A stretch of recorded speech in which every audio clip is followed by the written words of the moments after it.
Good morning, students. I, Rekha Birwal, Associate Professor, welcome you all in my e-video class.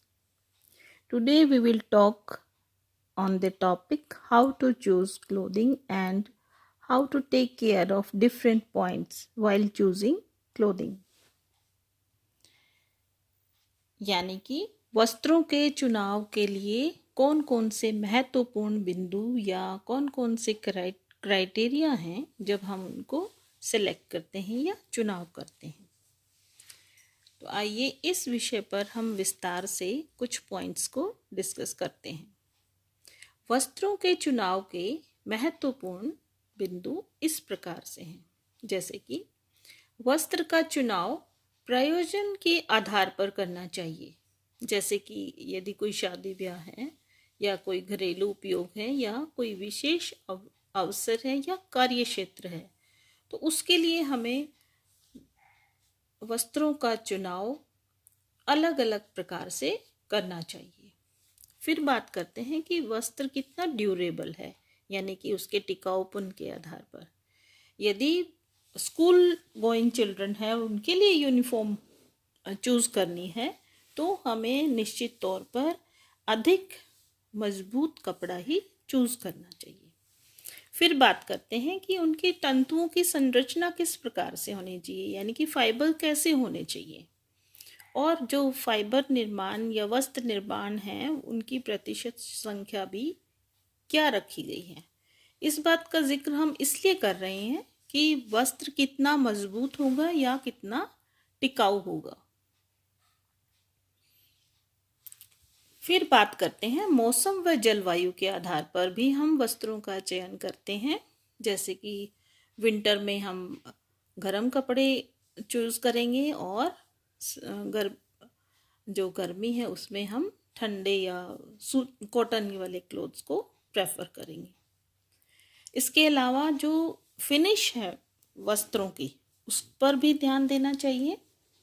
जो permanent finishing वाले fabric हैं वो हमेशा ही श्रेष्ठ रहते हैं, और जिनकी टेम्पररी फिनिश होती है वे वॉशिंग के पश्चात हल्के हो जाते हैं या उनकी जो क्वालिटी है वो इतनी अच्छी नहीं रह पाती।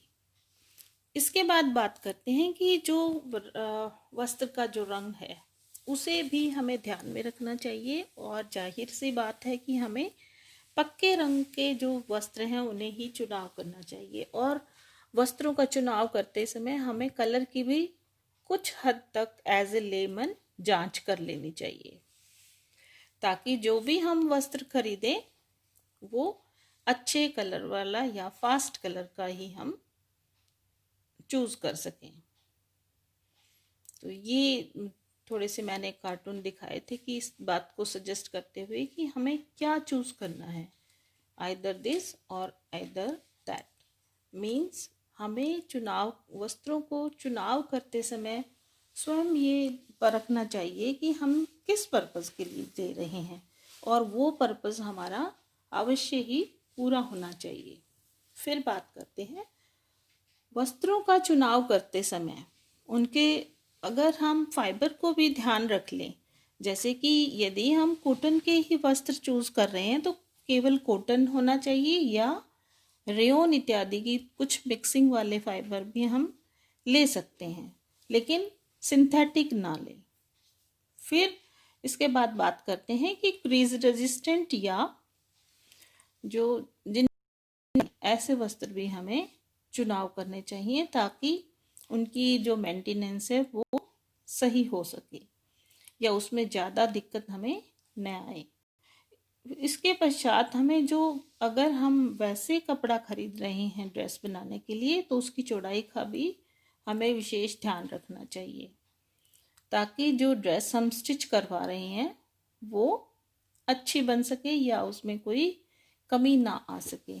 इसके बाद बात करते हैं कि वस्त्र का चुनाव करते समय हमें लेबल अवश्य ही देखना चाहिए।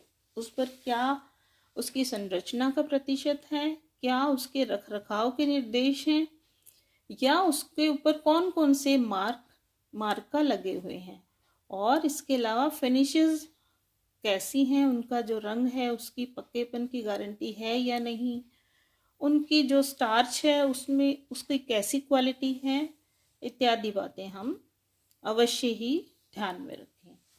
तो इस प्रकार से हमने बात की कि हम जब भी वस्त्र खरीदें, फैब्रिक खरीदें मार्केट से, तो इन सब बातों का यदि हम ध्यान रखेंगे तो विभिन्न प्रकार की जो समस्याएं हैं या कंज्यूमर को जो प्रॉब्लम्स आती हैं उनसे हम कुछ हद तक बच सकते हैं और हमारे धन का, समय का और श्रम का जो है वो सदुपयोग हो सकेगा। क्योंकि अच्छे वस्त्र यदि हम चुनाव करते हैं तो निश्चित तौर पर वो अधिक समय तक चलेंगे और आकर्षक भी बने रहेंगे।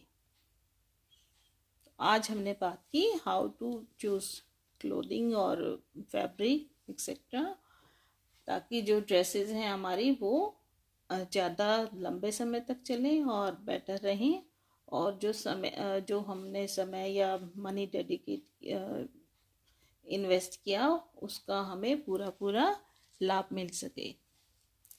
Thank you.